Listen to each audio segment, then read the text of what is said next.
가운데 이렇게 축복하십시오. 명절이 다가와도 예배 잘 드려서 은혜와 복을 넘치도록 받으시기 바랍니다. 그렇게 인사들 나누십시오.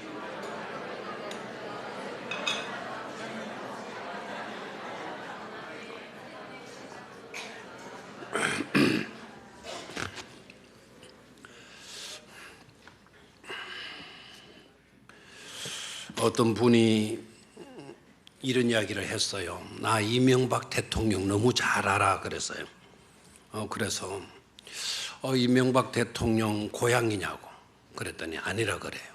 친구냐 그러니까 그것도 아니라 그래요. 어떻게 그렇게 잘 아느냐 그러니까 텔레비전에서 많이 봤다는 겁니다. 우리가 누군가를 안다라는 거, 그 사람의 이름을 알면 아는 것일까요? 그 사람하고 한번 마주쳐서 인사 나누었다고 그 사람 아는 것일까요? 그 사람 진정으로 아는 것은 아니겠죠. 왜냐하면 그 사람의 이름은 알 수 있어도 그 사람의 삶의 이야기는 모르기 때문에 그래요. 자, 그렇다면 그 사람의 삶의 이야기를 알기만 하면 그 사람을 아는 것일까요? 그 사람의 삶을 알기만 하는 것으로 끝나게 되어진다면 그것은 그 사람에 대한 정보를 알 따름이지 그 사람을 진정 안다고도 볼 수 없습니다.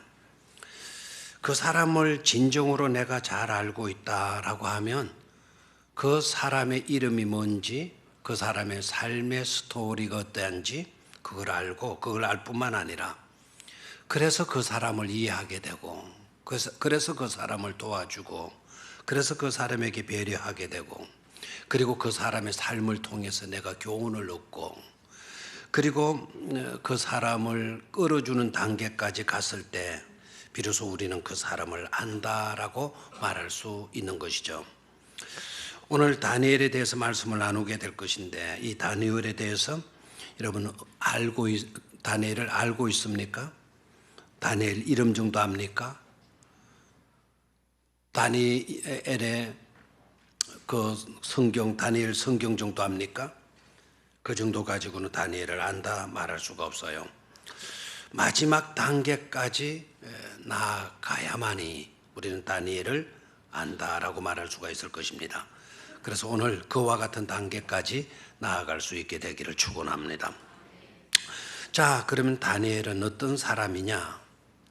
15살 때 나라가 망해서 적국으로 포로로 끌려갔던 인물이 바로 누구냐? 바로 다니엘입니다.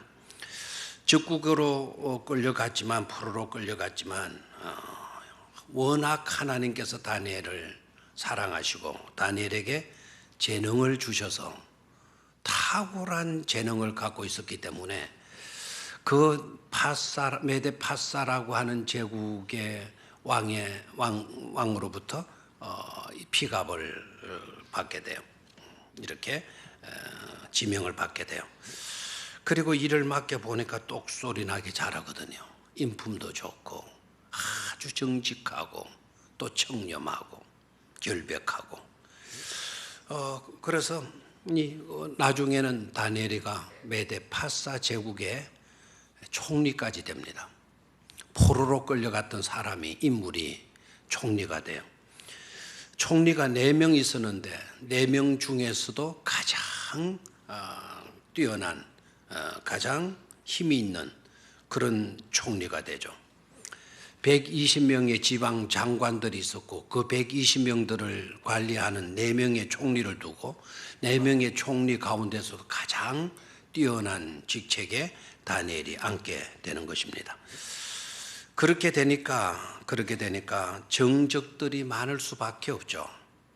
이방 나라 사람이 자기 나라 와서 최고의 국무총리가 되고 그러니까 정적들이 많을 수밖에 없죠. 그것도 포로로 끌려온 사람이 최고의 권자에 오르게 되니까 주변 사람들에게 많은 표적이 될 수밖에 없었던 겁니다.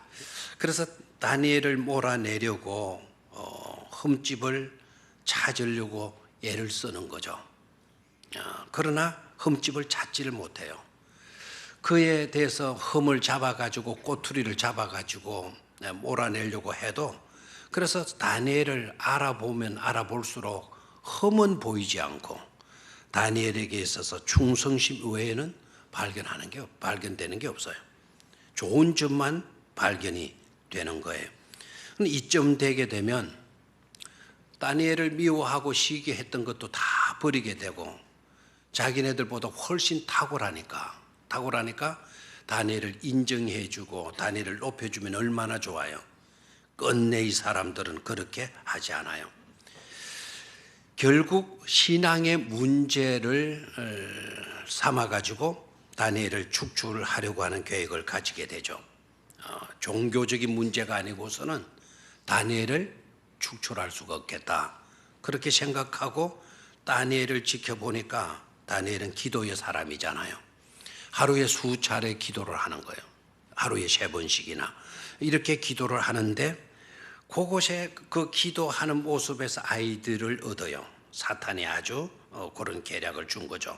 아이들을 얻어가지고 입법하는데, 법을 만들어 세우는데, 어떤 법을 세우는 거 하니까 왕 외에 그 어떤 신이나 그 누구에게 구하게 되면 그런 자는 사자굴에 던져 넣기로 한다라고 하는 그런 법을 세워가지고, 그리고 왕한테 허락을 받아요. 왕도 그 법을 뜩 보니까 좀 걸리기는 하지만 자기를 최고로 높은 신으로 여기는 일이기 때문에 눈 감아줘요. 그리고 그 법을 허락을 합니다. 그리고 그 법이 자기 다리오 왕이 통치하는 천국의 그 법이 공포가 되어지게 돼요. 자, 지금부터는 기도도 하면 돼야 안 돼요? 안 되는 거예요. 하나님께 기도해도 안 되는 거예요. 누구께만 기도하게 돼요? 다리오 왕한테만 기도하게 되고, 다른 누구에게도 기도해서는 안 되게 되어져 있어요. 다니엘은 거기에 딱 걸릴 수밖에 없었던 거죠. 새로 제정된 법을 다니엘이 알아요.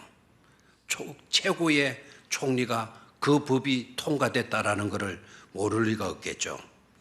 새로 제정된 법을 알고도 다니엘은 하루에 몇 번 기도해요?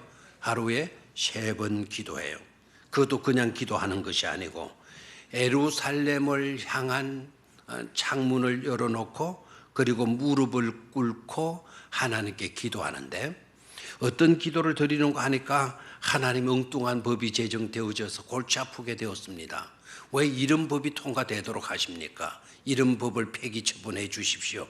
이런 기도를 드리는 것이 아니라, 오히려 그런 법이 제정되고 공포되어져 있다 하더라도 다니엘은 하나님께 감사의 기도를 드리고 있는 거예요. 하루에 몇 번? 3번 이상을.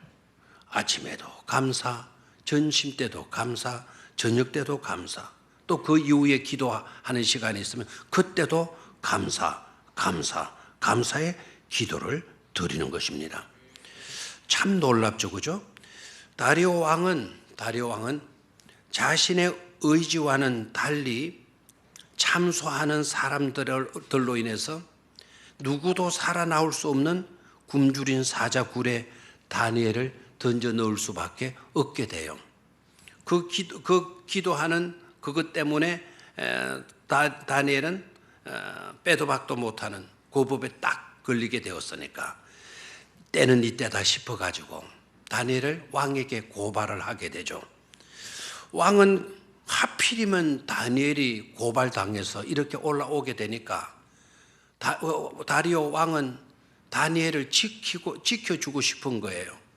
그래서 이 법에서 어떻게 하면 빼줄까, 사자굴에 들어가지 않도록 어떻게 하면 해줄까 하는 것으로 다리오 왕이 고민을 해요.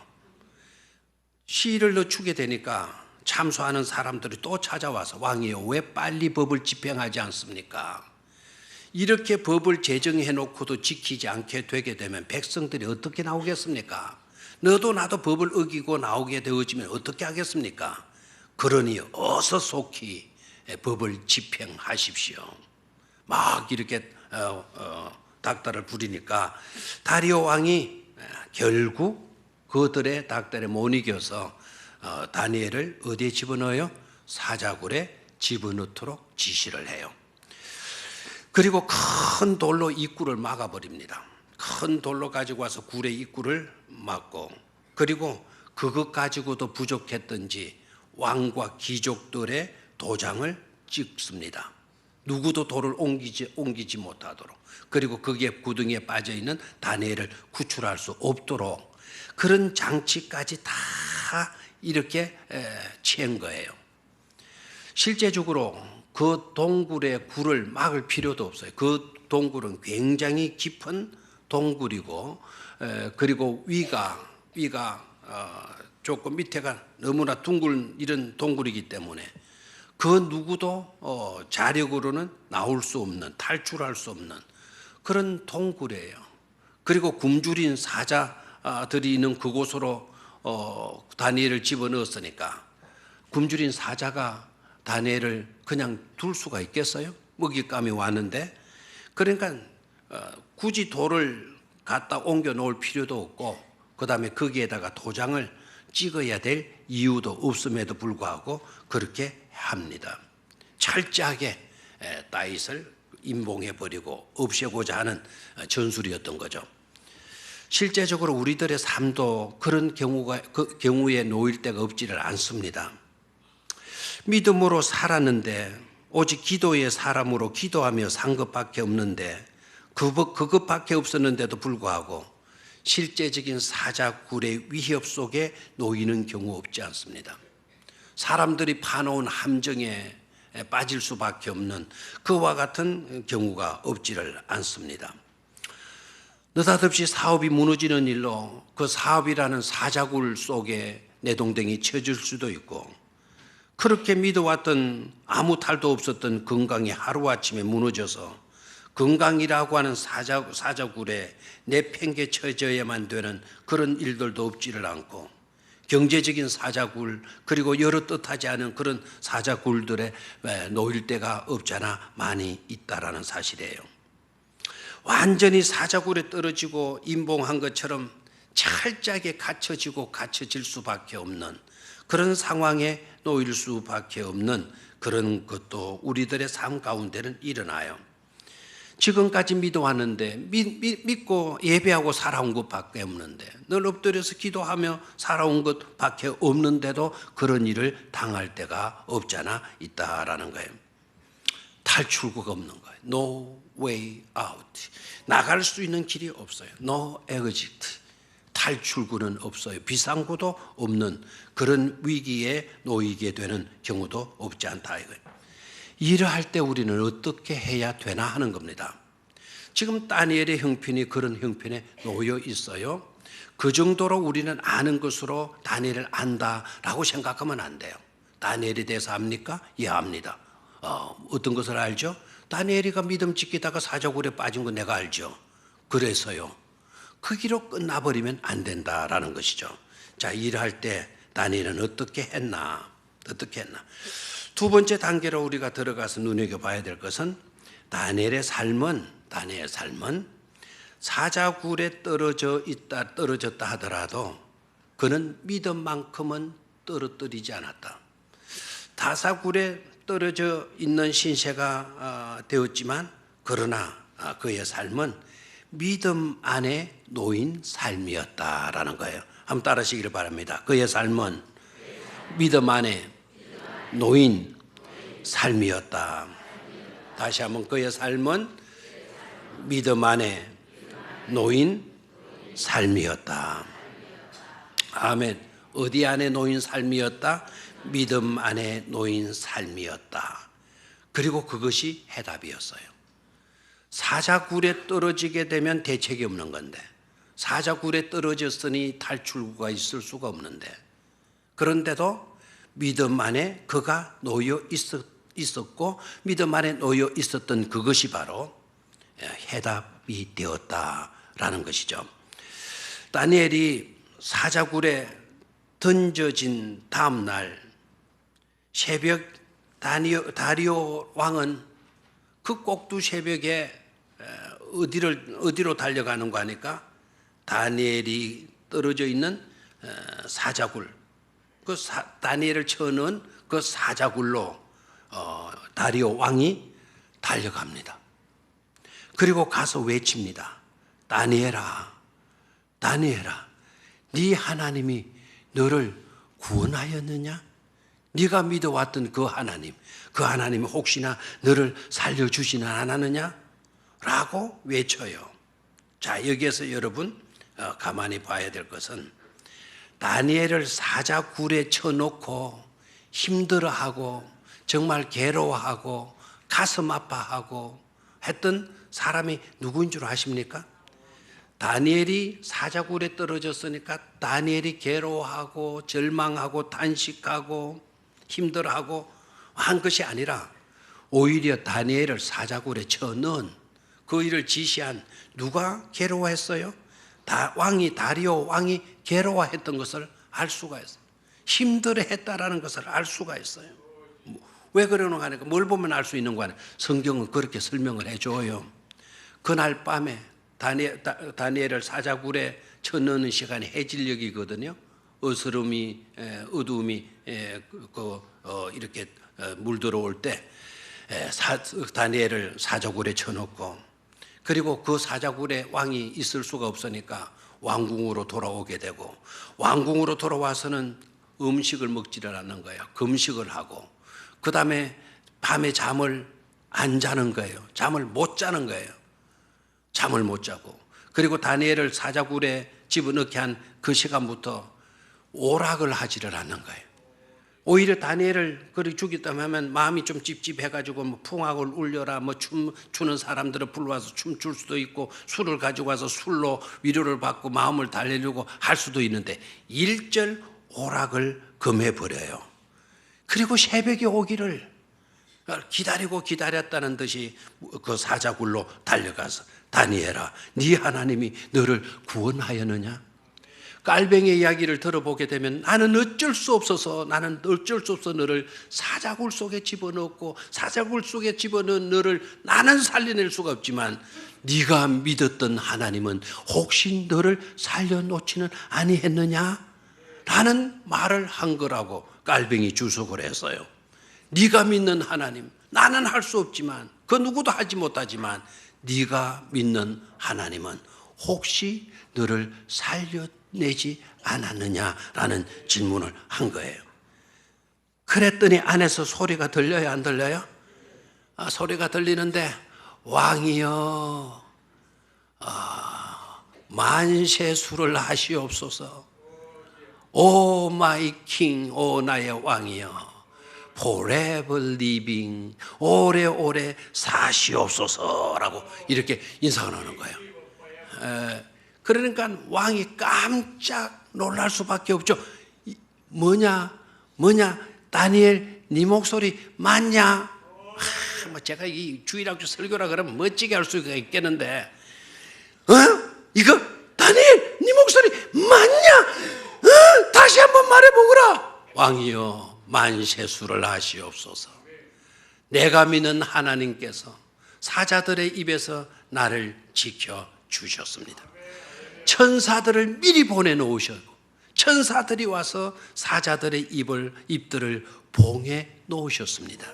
저는 털끝 하나 상하지 않고 이렇게 살아 있습니다 라는 말을 해요. 누가 살려주셨다고요? 하나님이 살려주셨다고.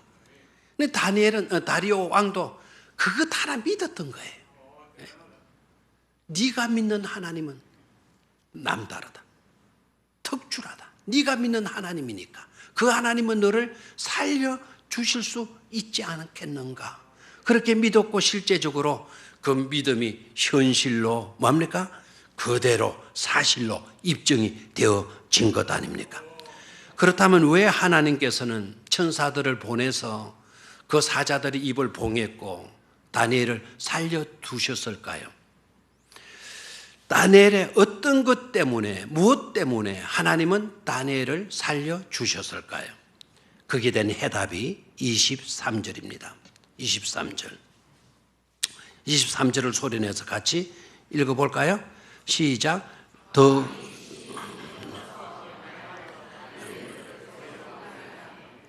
그들이 다니엘을 굴에서 올린적 그의 몸이 조금도 상하지 아니하였으니 이는 그가 자기의 하나님을 믿음이었더라. 이는 그가 자기의 하나님을 뭐였다? 믿음이었더라라고 말씀합니다. 하나님께서 다니엘을 살려 놓으신 것은 천사들을 보내서 그 사자들의 입을 봉하고 그리고 트럭 하나 상하지 않도록 해 주신 것은 다니엘의 뭐 때문이었더라? 믿음 때문이었더라. 다니엘의 뭐 때문이었더라? 믿음 때문이었더라라는 거예요. 우리는 이것을 배워야 돼요. 다니엘이 믿음으로 살았기 때문에 하나님께서 그를 사자굴에 쳐넣은 바 되어졌지만 그를 뭐 해줬다? 보호해 주시고 지켜주시고 사자들의 발톱에서 사자들의 이빨에서 그를 살려내어 주셨다라는 것 아닙니까? 사실 저는 이렇게 생각을 해요. 다니엘은 사자굴에 떨어졌어도 믿음만큼은 떨어지지 않았다. 그에게서 믿음만큼은 떨어진 것이 아니었다. 그리고 그가 사자굴에 떨어졌을지라도 그것이 사실이지만 사자굴에 떨어진 것이 아니라 오히려 하나님께서 보내신 천사들의 품에 안겨지게 되어진 것이다. 저는 그렇게 보고 싶어요. 사자굴에 다니엘을 밀어 넣었어요. 그 굴은 댄이라고 해서 옆으로 난 그 굴이 아니고 이 굴은 위에서 구멍을 뚫고 밑에를 파가지고 넓게 짙게 파가지고 그 속에 수십 마리의 사자들을 집어넣어 놓고 그 다음에 위에서 제수들을 끄집어서 위에서 밑으로 떨어뜨리는 그런 동굴을 말해요. 그러니까 뭐 탈출해 나올 수가 없죠. 꼽다시 죽을 수밖에 없는 그런 굴에다가 집어넣었어요. 그러면 이제 위에서 집어넣었으니까 모든 물건은 위에서 아래로 떨어지는 만유 인력의 법칙에 의해서 다니엘의 몸도 그 동굴 사자들이 있는 곳으로 떨어질 수밖에 없었겠죠. 저는 사자굴의 동굴에 떨어졌지만 저는 사자들의 동굴 사자들이 있는 그곳으로 그 땅바닥으로 떨어진 것이 아니라 하나님이 미리 천사들 거기에 보내놓으셨으니까 천사들의 품에 떨어지도록 해 놓으셨다. 이렇게 저렇게 그는 그렇게 믿고 그렇게 해석하고 싶어요. 즉 그가 떨어졌어도 믿음 위에 떨어진 것이고 그가 넘어졌어도 믿음 위에 넘어진 것이고 그가 엎어져도 어디 위에 엎어진 것이다? 믿음 위에 엎어진 것이다 라는 거예요. 왜냐하면 그는 믿음 안에 살아 있었기 때문입니다. 그가 믿음 안에 있었기 때문에 어디로 가도 믿음이 있었으니까 믿음 안에 넘어진 것이고 믿음 안에 엎어진 것이고 믿음 안에 떨어진 것이고 그러다 보니까 그 믿음이 사자의 입에서 사자의 발톱에서 살려놓게 된 줄로 믿습니다. 믿음이 그를 지키는 거예요. 믿음이 천사들이를 동원시켜가지고 사자들의 입을 봉해 놓은 것이죠. 믿음 안에 있으니까 위기를 당했으나 안전했고 믿음 안에 있었으니까 환난을 당해도 아무런 피해나 아무런 상처를 입지 않게 되어진다 이 말입니다. 그래서 두 번째 위기 안에 떨어져 있다 할지라도 우리가 믿음 안에 있으면 우리는 다니엘처럼 살아날 수 있다라는 거예요. 그 믿음이 뭐라고요? 믿음이 해답이다라는 것이죠. 자, 그리고 세 번째는 믿음의 위력을 드러낸 인생으로서의 다니엘을 생각해야 돼요. 믿음이 있으니까 사자굴도 하나님의 역사하심으로 인하여서 기적의 현장이 돼요.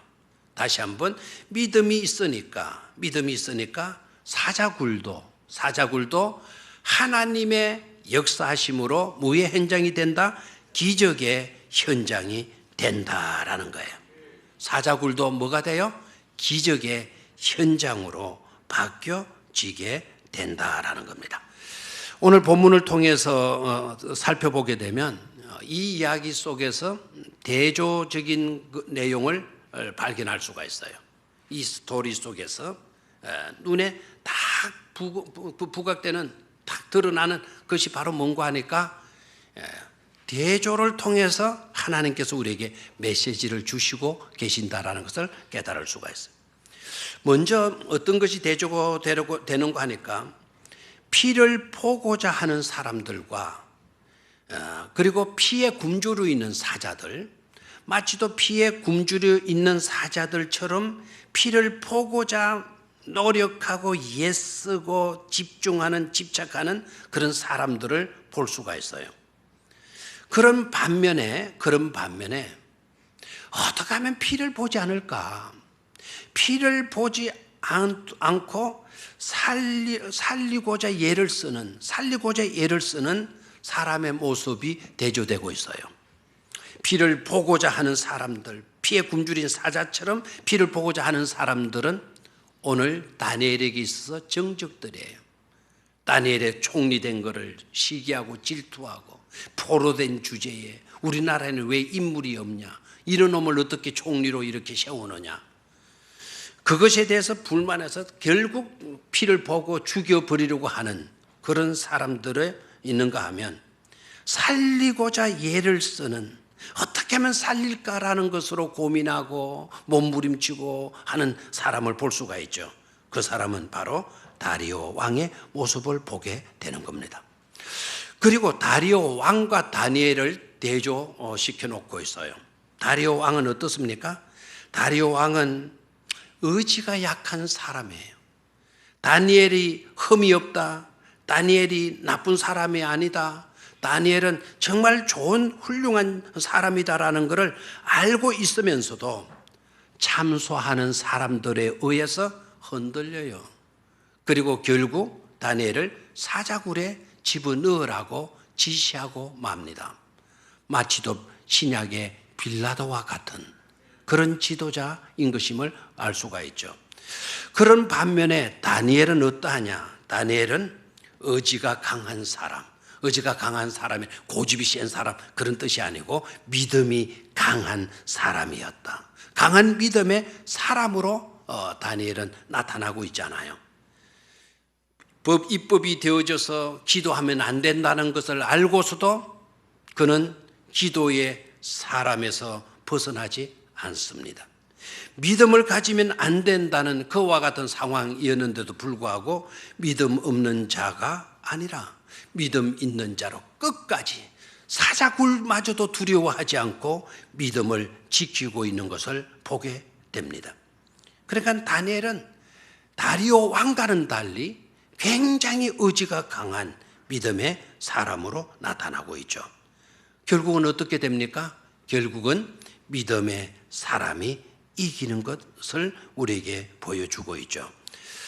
그리고 왕과 모함하는 사람들은 다니엘을 사자굴에 집어넣고 아까 뭐 했다 그랬어요? 돌을 갖다가 굴려놓고 그 사자들의 굴 입구에다가 the mouth of dens, 그 사자들 그 동굴의 입구에다가 뭐를 갖다 놨어요? 돌을 갖다 놓고, 그 다음에 우리 개역 개정성에는 도장이라고 아예 말을 했잖아요. 뭐를 딱 찍어놨어요? 도장을 딱 찍어놨어요. 그렇게 철저하게 다윗을 임봉한 거죠. 다윗이 아니고 다니엘을 탈출하지 못하도록 봉쇄해 놓은 거죠. 왕과 모함하는 사람들은 다니엘을 사자굴에 넣고 그렇게 철저하게 봉하였지만, 그러나 하나님은 천사들을 보내셔서 사자들의 입을 철저하게 봉하여 놓으셨던 것을 알 수가 있습니다. 세상은 믿음의 사람을 완전히 죽이려고 했지만 하나님은 오히려 믿음의 사람을 온전히 지켜주셨고 사자굴 속에 놓여있는 인생이라도 건져내어 주신 줄로 믿습니다. 피를 보고자 했던 사람들은 오히려 피를 보게 되었고, 자신들의 피를 보게 되었고, 그러나 살리려고 애를 썼던 다리오 왕 같은 경우에는 머리털 하나 상하지 않고 살아있는 다니엘을 보게 되는 영광을 얻게 된 줄로 믿습니다. 피를 보고자 했던 사람들은 오히려 자신들이 사자굴에 떨어져서 자신들이 피를 보게 되는, 자기 처자들의 피를 볼 수밖에 없는 그런 꼴이 되어지고 맙니다. 어떤 사람들은 다니엘이가 사자굴에 떨어졌는데도 불구하고 사자들의 밥이 되지 않았다라는 것을 엉뚱하게 생각을 해요. 엉뚱하게 이렇게 생각을 하고 이렇게 말하는 사람들이 있어요. 다니엘이가 사자굴에 떨어졌음에도 불구하고 사자들의 밥이 되지 않을 수 있었던 것은 사자들이 배때기가 불러서 그랬다. 사자들이 이미 다른 걸 먹어가지고 배가 막 너무 불러가지고 포만감이 있어가지고는 다니엘이 떨어져도 다니엘을 삼키지 않았다. 이렇게 생각하는 사람이 있어요. 또 어떤 친구들은 또 거기서 좀 더 나가가지고는 그 사자굴 속에 들어있었던 그 사자들은 늙은 사자들이어서 그렇다. 이빨이 빠져버리고 그리고 발톱까지도 뭉그러져 가지고는 다니엘을 삼키지 못한 것이다. 아니 하필이면 머리를 가지고 그런 식으로 생각합니까? 그렇게 생각해요? 그것이 타당한 생각입니까? 아니죠. 그것이 타당한 생각이 될 수 없었던 것은 바로 그 성경 구절에 나와 있어요. 24절을 한번 볼까요? 24절 찾았죠? 같이 읽습니다. 시작.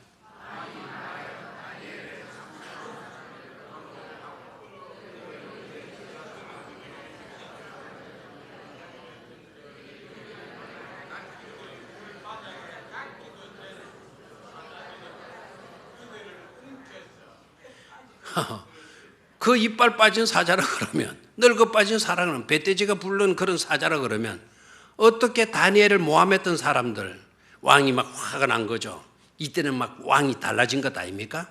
의지가 약했던 그런 연약한 성품의 왕이었지만 다니엘이 딱 살아있는 거 보고 하나님이 그를 살려주신 걸 보고 이 왕이 담대해졌잖아요.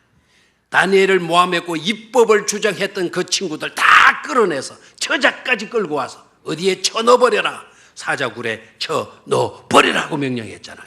그래서 끌고 와서 그 사람들을 그 사자굴에 던졌더니 어떻게 됐다 그랬죠? 그들의 발이 어디에 닿기도 전에, 그 땅바닥에 닿기도 전에 어떻게 했다 그랬죠? 사자들이 와서 그 뼈까지도 뭐 했다 그랬습니까? 부숴버렸다 그랬어요. 크라시도 올 되어서 본절의 일이 되었어요. 그 모든 사람들의 뼈다귀 모든 것들을 크라시도 했다. 완전히 추력 밑바닥, 탱크 밑바닥이 바자작 깔리게 만들어버렸다라는 거예요. 이러면 통쾌하고 신이 나야 되는데 통쾌 안 합니까? 그런데 무슨 굶주려 있었기 때문에, 포만감이 있었기 때문에, 이빨이 빠졌기 때문에 다니엘을 삼키지 못했다? 말도 안 되는 이야기죠. 결국 대조를 통해서 하나님께서 우리에게 메시지를 주시는 거예요. 그 메시지가 바로 뭡니까? 이렇게 믿음의 위력은 대단하다라는 거예요. 아멘입니까? 이렇게 믿음은 마다 대단하다라는 거예요. 그 믿음이 연약했던 왕을 중심 잡게 만들어주고, 그렇죠? 그리고 그 왕의 입에서 하나님만이 진정한 참 하나님이시다라는 것을 인정하게 하고, 그리고 만방에 알려서 진정한 하나님만이 참된 하나님이라고 선포하게 만들지 않아요. 믿음의 사람 한 사람 때문에 그와 같은 역사가 일어나게 된 줄로 믿습니다. 교회 사적으로 성경적으로 봐도요, 다니엘 한 사람의 영향이 얼마나 크게 작용을 했는지. 여러분, 동방박사, 예수님 태어날 때 동방박사들이 별을 보다가 그 별 따라와서 아기 예수께 와서 뭘 했어요? 경배 드린 이유가 있죠. 그 일이 있죠. 그죠? 다니엘이 살았던 때부터 500년 지났을 때에 예수님이 태어나게 돼요. 그 예수님이 태어났을 때, 베들레헴에서 태어났을 때 바로 메데파사의 동방박사들, 메데파사 사람들입니다. 동방박사 사람들이요. 그 메데파사 제국의 별을 연구하던 천문학자들이 별을 보고 그 벽을 보고 따라와 가지고 아기 예수께 경배를 하잖아요. 그리고 그 유대 헤롯을 찾아가서 유대인의 왕으로 나시니가 어디 있느냐? 그 별 보고 어떻게 유대인의 왕이라는 것을 어떻게 알고 그렇게 질문을 할 수가 있었겠어요? 이거는 메데파사 제국에 다니엘이라고 하는 유명한 총리가 있었기 때문에 그리고 다니엘서를 읽어보게 되면 종말에 되어질 이야기들을 얼마나 예언해 놓았는지 몰라요. 그 내용을 읽고 그것이 전해 내려져 오다가 500년 뒤에 동방 박사들이 그 내용을 알고 와서 아기 예수께 경배하게 된 것 아닙니까? 그 이야기는 거기서 끝이는 것이 아니에요. 동방 박사들이 아기 예수께 와서 경배를 드리는데 그 아기 예수 나신 그 곳에 기념교회를 지었어요. 베들레헴에 성지순례 갔다 오신 분들은 가보셨죠? 예수님 탄생 기념교회가 크다란 건물로 세워져 있어요. 돌로 세워져 있는데 그것이 지금까지 현존해 있는 교회당 가운데 가장 오래된 교회당으로 알려져 있어요. 다른 교회당은 지어졌어도 무너진 교회당이 있는데 그 교회당은 지금까지 무너지지 않고 그대로 있는 건물이라는 거예요. 그럼 왜 그 건물이 무너지지 않았느냐? AD 500년경에 이슬람이 판을 치게 돼요. 지금도 이슬람이 판을 쳐가지고 난리인데요. 우리가 조심도 해야 되고. 하지만 그때 당시 AD 주후 500년 되어졌을 이슬람 세력을 잡아가지고는 교회당 막 무너뜨리고 했었을 때예요. 성지에 있는 교회당도 많이 무너뜨렸는데 그런데 베들레헴에 가서도 불을 지르고 그 베들레헴 아기 예수 탄생 기념교회를 무너뜨리려고 딱 했는데 불을 지르다가 딱 보니까 벽에 그림이 벽화가 딱 그려져 있는데 자기 조상들이 거기 와 있는 거예요. 그 바로 조상들이 누구냐 하면 자기네들의 뭡니까? 동방 박사들. 그 동방 박사들이 거기 와 있는 거예요. 이거 우리 조상들이 여기 왜 왔지? 우리 조상들이 완 이곳을 우리는 무너뜨려서는 안 된다. 불 지르러서 안 된다. 그래가지고는 불 지르지 않고 남아 있는 것이 지금 베들레헴 성전에 이해가 됩니까? 그러니까 보십시오. 다니엘 때부터 다니엘 믿음의 하나 영향이 500년 뒤 예수님 태어나셨을 때 동방 박사들이 여기 와서 경배하게 되고 또 동방 박사들이 경배했던 그게 때부터 500년 또 뒤에 이제는 이슬람 세력 속에서도 그 교회를 지킬 수 있는 그런 힘이 누구에게서 나왔어요? 한 사람의 믿음에 의해서 나오게 되어졌다라는 것 아닙니까? 여러분 믿음으로 산 사람의 한 사람의 위력이 얼마나 큰 것인가를 우리는 깨달아야 될 줄로 믿습니다. 카자흐스탄에서 사역하시고 선교하시고 계시는 주민호 선교사님이 계시는데요. 이분이 외국어 대학을 졸업을 하고 언어학과 러시아어를 공부를 하고 그리고 큰 교회당이 이 목사님으로 그리고 대학 교수로 남을 수도 있었는데도 불구하고 그 모든 것 내려놓고 카자흐스탄에 가서 선교를 해요. 선교를 해서 하다가 낡은 건물 하나를 인수를 해가지고 짓는데 그걸 수리를 하는데 그 바닥에서 이슬람의 종교의 유물이 딱 나와버린 거예요. 이슬람 종교 유물이.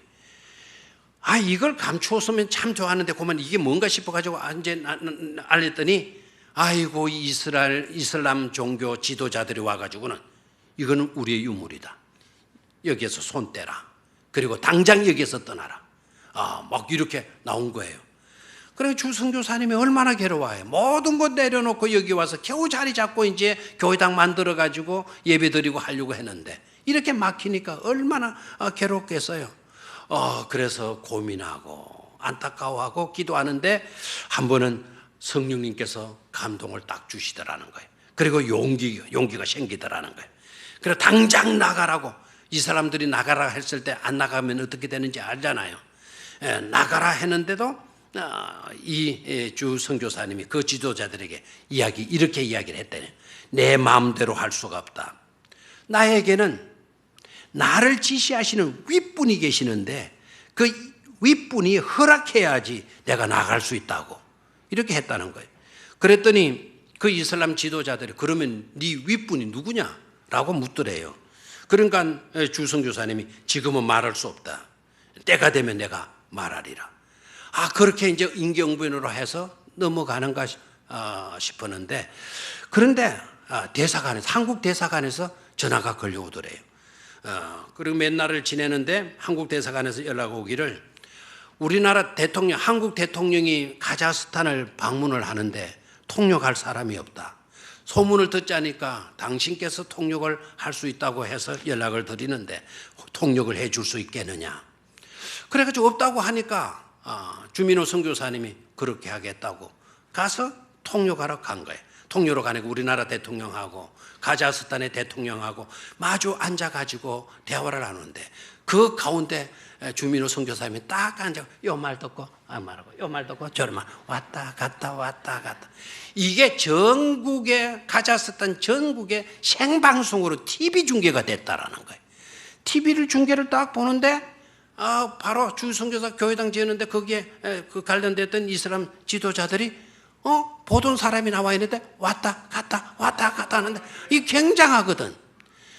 그 일이 있고 난 뒤에 주 선교사님이 다 고민이 돼서 다시 내려오니까 이슬람 지도자들이 기다리고 있다라는 거예요. 그 낡은 건물에 교회당 하려고 했던 그 건물 기다리고 있다라는 거예요.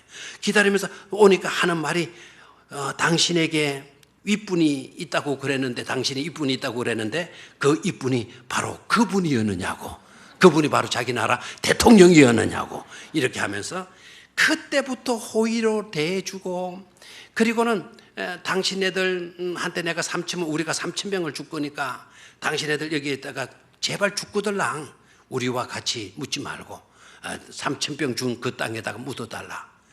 당신네들과 같이 이렇게 묻히는 거는 우리들에게는 아주 수치스러운 일이니까 3,000병 줄 거니까 거기에다가 묻고 하라고. 그래서 몇 평을 더 얻게 됐다고요?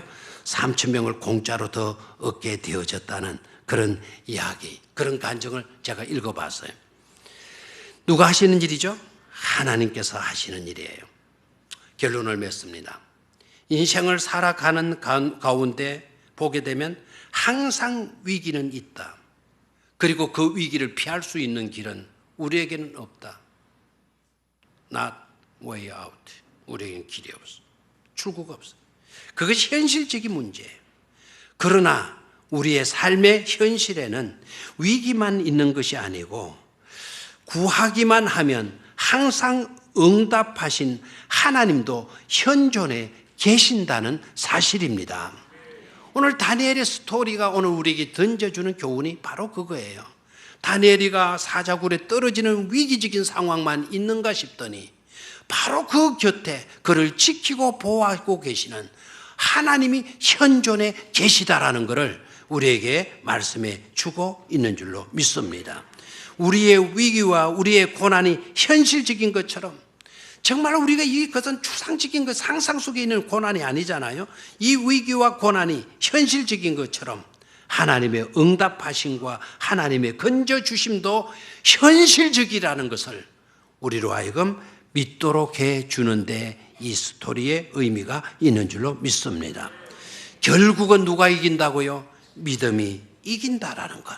결국 믿음이 이길 뿐만 아니라 그 믿음이 하나님을 기쁘시게 하고 사람을 변화시키는 일에 결정적인 역할을 하는 것이 바로 뭐라고요? 믿음이다라는 거예요.